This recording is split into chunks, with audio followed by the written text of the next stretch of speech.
Hello everyone, welcome back to my channel. Guys, सबसे पहले मैं आप सब से माफ़ी मांगना चाहती हूँ इस वीडियो को थोड़ा लेट अपलोड करने के लिए।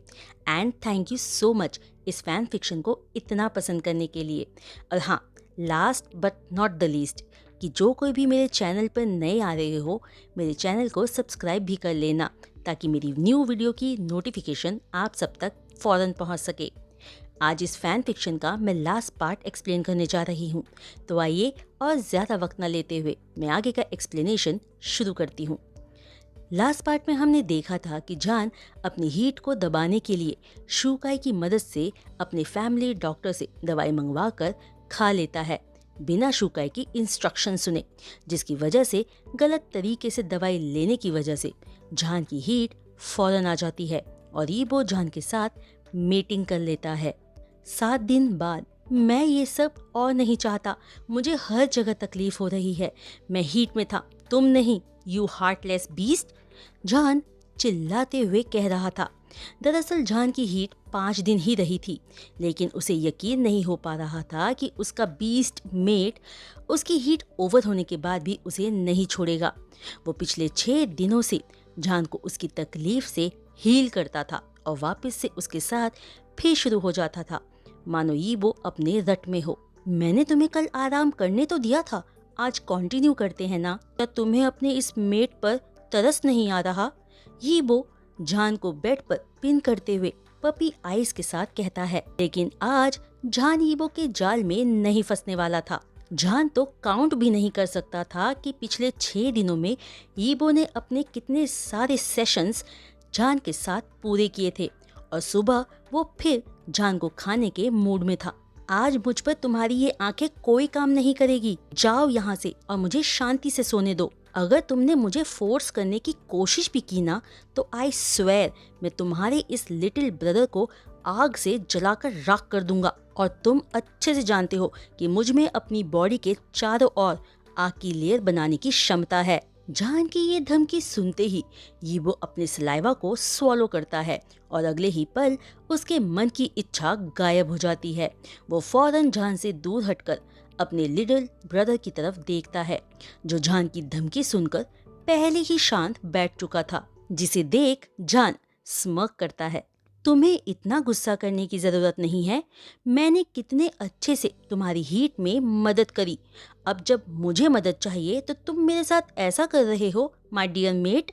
ये कहते हुए यीबो जान की तरफ अपना हाथ बढ़ाता है, पर जान यीबो के साथ अच्छी तरह से पेश ना आते हुए उसके हाथ पर मारकर उसके हाथ को दूर कर देता है और कहता है, अपना हाथ मुझसे दूर रखो और खुद को बेचारा जताना बंद करो। मुझे सोना है और आज से मैं एक रूल बनाता हूँ कि मेरी मर्जी के खिलाफ तुम मुझे छू भी नहीं सकते, क्योंकि मैं एटलीस्ट एग्जॉस्ट होने की वजह से मरना नहीं चाहता।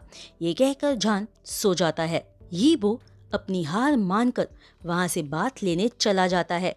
जब तक यीबो बात लेकर बाहर आता है, जान पूरी तरह से सो चुका था। यीबो का मन तो पहले उसे उठाने का था, लेकिन वो जान के चेहरे को देखकर उसे सोने देता है। फिर उसके फोरहेड पर किस करके अपने किंगडम चला जाता है, क्योंकि पिछले 6 दिनों से जान को छोड़कर यीबो बाहर नहीं आया था। तो अब उसने अपने किंगडम के कोर्ट में जाने का फैसला लिया, ताकि वो अपने पेंडिंग काम को खत्म कर सके। जब यीबो अपने किंगडम के मॉर्निंग कोर्ट में पहुंचता है, तो सभी मिनिस्टर्स अपने सम्राट के बदलाव को महसूस करते हैं। जो सम्राट कभी मुस्कुराता नहीं था, वो आज मुस्कुरा रहा था। सभी ये देख आसानी से बता सकते थे कि सम्राट के ओमेगा ने उन्हें और उन्होंने अपने ओमेगा को मार्क कर लिया है।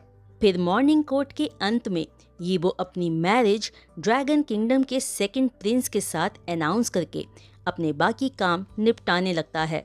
वहीं जान कुछ घंटों के बाद उठ गया था, और वो जब आंखें खोलता है तो अपनी मॉम को अपने पास फूड ट्रे के साथ बैठा हुआ पाता है। मेरा बेबी उठ गया? तुम्हें कहीं तकलीफ हो रही है क्या? जेहान कंसर्न वॉइस में पूछते हैं।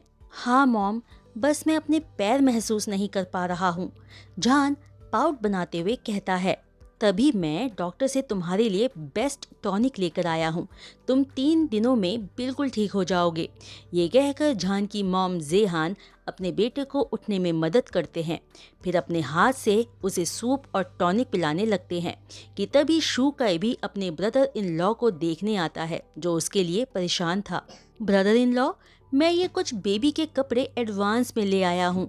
मुझे पक्का यकीन है कि अब तक तो कुछ तुम्हारे अंदर बनने भी लग गया होगा और जल्दी तुम्हारा बेबी भी आ जाएगा। शू काई जान को टीज करने के इरादे से एक बड़ी सी स्माइल के साथ कहता है। जान, जो अपना सूप पीने ही वाला था, फौरन बाहर निकाल देता है और शू काई की तरफ देखते हुए सोचता है कि ये मेरा हालचाल पूछने की बजाय मुझे छेड़ रहा था। जान गुस्से और दर्द में चिल्लाकर कहता है, तुम प्रेग्नेंट हो, तुम्हारा पूरा परिवार प्रेग्नेंट है, मुझे मत छेड़ो। हाँ, मैं प्रेग्नेंट हूँ और जल्द ही तुम भी मुझे ज्वाइन करोगे। ये कहते हुए शू काई एक बड़ी सी हैप्पी स्माइल के साथ बेबी क्लोथ्स वहीं छोड़कर चला जाता है। जेहान मुस्कुराते हुए अपने बेटे को शांत करते हैं और जब वो ये देखते हैं कि जान की आंखें अपने मेट को ढूंढ रही है, तो वो बताते हैं कि ये वो अपने किंगडम के काम को देखने और उसे पूरा करने गया है, जो काफी दिनों से नहीं हुआ था। जान यीबो को सारा दिन बहुत मिस करता है और उसका एक भी पल यीबो के बिना नहीं बीत रहा था।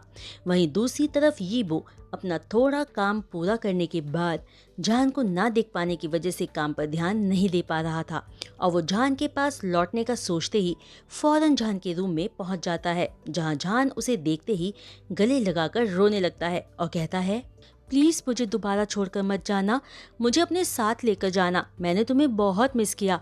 ये कहते हुए जान यीबो की सेंट को इनहेल करने लगता है, जिसकी वजह से वो खुद को शांत महसूस करता है और थोड़ी ही देर में सो जाता है। यीबो अपने मेट को अपनी बाहों में ही थामे ये सोचता है कि कल उसके पास जान को साथ ले जाने के अलावा कोई और चॉइस नहीं है। ये सोचकर यीबो जान को किस करके उसके पास ही सो जाता है। अब 2 महीने बीत चुके थे। जान और यीबो की शादी 1 महीना पहले ही हो चुकी थी, क्योंकि जान अपनी हीट के ठीक 1 महीने बाद ही प्रेग्नेंट हो चुका था, तो सब ने उन दोनों की मैरिज पूरे रिचुअल्स के साथ कर दी थी। एक ड्रैगन की प्रेगनेंसी सिर्फ 7 महीने की होती है, इसलिए अब तक जान का बेबी बम्प थोड़ा सा दिखने लग गया था। यीबो बेबी चाहता है कि उसका डैडी उसकी मॉम को अकेला छोड़कर नहीं जाए। जान अपनी टमी को सहलाते हुए यीबो से कहता है, जो अपनी मॉर्निंग कोर्ट में जाने के लिए रेडी हो रहा था। यीबो ये सुनकर अपनी बोहें सिकोड़ते हुए पूछता है, बेबी ने तुमसे कब बात करी? पिछले हफ्ते भी तुमने कुछ ऐसा ही कहा था। मुझे लगता है कि सिर्फ तुम ही बेबी को सुन सकते हो। हाँ, क्योंकि वो मेरे अंदर है और मैं अपने बेबी को किसी भी बात के लिए मना नहीं कर सकता। वो दुखी हो जाएगा और मैं भी रो पड़ूंगा। जान पाउट बनाते हुए कहता है, जिसे सुनकर यीबो अपनी आईज रोल करते हुए सोचता है कि जान सच में इम्पॉसिबल है। आखिर बेबी कैसे बात कर सकता है? मेरी सुनने की शक्ति इतनी तेज है, फिर भी मैंने तो कुछ भी नहीं सुना। लेकिन यीबो इन सब के बाद भी जान से ना नहीं कहता और रुक जाता है, नहीं तो वो बहुत बड़ी मुश्किल में पड़ जाता। मॉम, क्या आप हर चीज़ में मेरा नाम लेना बंद करोगे प्लीज़? आपको कुछ भी खाना होता है, कहीं जाना होता है और कुछ भी करना होता है, आप मेरा नाम ले लेते हो। मेरे पैदा होने से पहले ही आपने मेरा नाम मेरे डैड के सामने खराब कर दिया है। जान का अनबॉर्न बेबी, जो जान को सुन सकता था, कंप्लेन करते हुए कहता है, लेकिन बेचारा बेबी कुछ नहीं कर सकता था। फिर उस दिन यीबो अपनी मॉर्निंग कोर्ट और बाकी मीटिंग्स अटेंड नहीं करता और पूरा दिन जान की डिमांड को पूरा करने में बिता देता है, क्योंकि यीबो जान के हाथों तब तक सेफ था जब तक वो जान की बात मान रहा था। जान की प्रेगनेंसी की वजह से दोनों का स्टेटस बिल्कुल ऑपोजिट हो चुका था। अब जान यीबो को डोमिनेट करता था और यीबो चुपचाप खुद को सरेंडर कर देता था। जब जान सो जाता है, तब यीबो अपने कुछ ट्रस्टेड मिनिस्टर से मिलकर पूरे दिन की डिटेल्स लेता है। फिर लगभग 2 घंटे तक रिपोर्ट्स चेक करने के बाद वो वापस जान के पास जाकर सो जाता है और अगले दिन जान के उठने से पहले ही मॉर्निंग कोर्ट के लिए निकल जाता है। कहीं दूर अननोन जगह पर मॉम हम कई महीनों से ऐसी बुरी हालत में भटक रहे हैं। मेरे उस घटिया भाई ने हमें भिखारी बनाकर छोड़ दिया। उसने हमें कुछ नहीं दिया। एक मेल वॉइस गुस्से और नफरत में कहता है। हमें उस मनहूस को बर्बाद करने का कोई प्लान बनाना होगा। वहाँ अभी भी हमारे कुछ ट्रस्टेड मिनिस्टर्स हैं जो हमारी मदद कर सकते हैं। मैंने सुना है यीबो उस लड़के पर अपनी जान छिड़कता है जिसे वो अपना मेट कहता है। अगर हम उसे किडनैप करके यीबो को डराएंगे तो वो हमारी हर बात मानेगा। उसके बाद हम उसके मेट को भी मार डालेंगे जिससे वो खुद ही मर जाएगा अपने मेट को खोने के दुख में। एक फीमेल वॉइस सुनाई देती है जो अपने पर प्राउड करते हुए इविल स्माइल के साथ ये सब कह रही थी। मैं तो उनके शरीर को 2 टुकड़ों में काटकर डॉग्स को खिलाने के लिए अब इंतजार नहीं कर पा रहा हूँ। यीबो का स्टेप ब्रदर जोर जोर से हंसते हुए कहता है।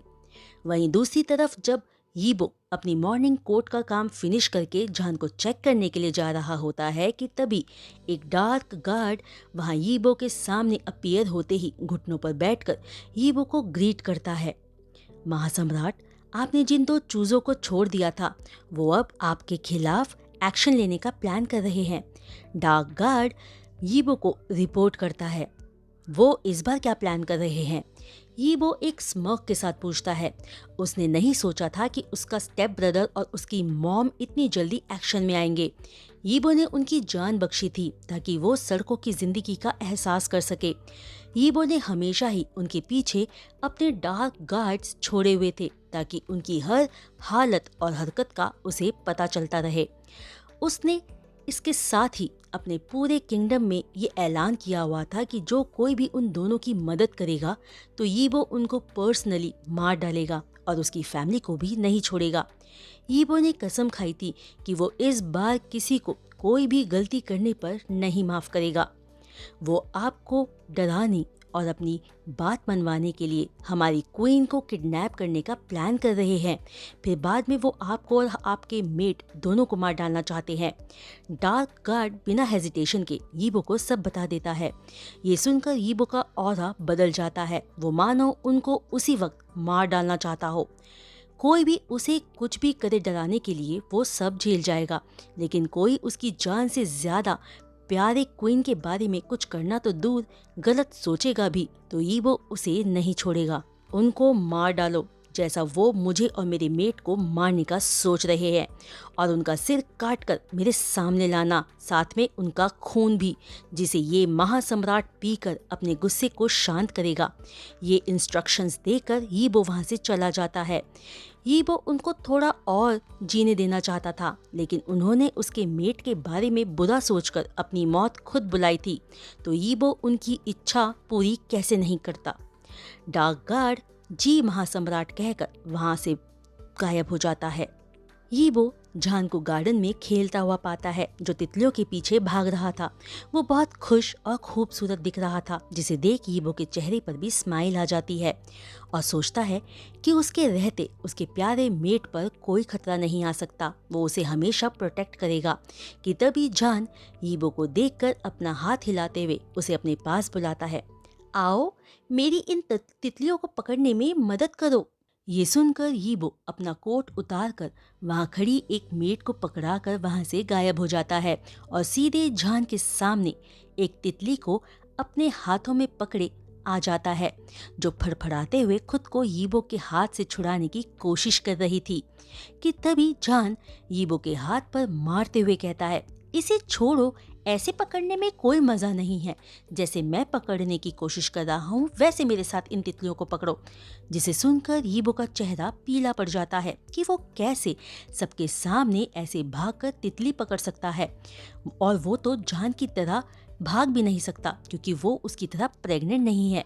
ये सोचकर यीबो पूछता है, मैं ऐसा कैसे कर सकता हूँ बेबी, मैं थोड़ी ही तुम्हारी तरह प्रेग्नेंट हूँ।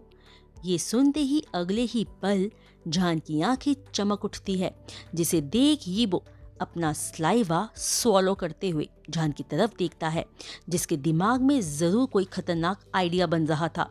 उसे अपने ऊपर काले बादल से बनते नजर आ रहे थे, मतलब उसके साथ जरूर कुछ बुरा होने वाला था। बहुत इजी है, मेरी तरह प्रेग्नेंट बन जाओ।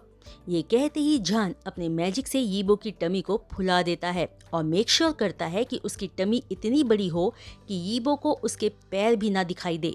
ये सब देखकर वहाँ खड़े गार्ड्स और मेड्स एक दूसरे की तरफ देखने लगते हैं और उन्हें अपने राजा पर तरस आ रहा था, जो अपने मेट के सामने पूरी तरह से बेबस दिख रहा था। अब तुम सही दिख रहे हो। ये और भी अच्छा होता अगर तुम सच में मेरी तरह प्रेग्नेंट हो पाते। अगली बार एक ऐसी मेडिसिन की खोज करना जिससे एक अल्फा भी प्रेग्नेंट हो सके।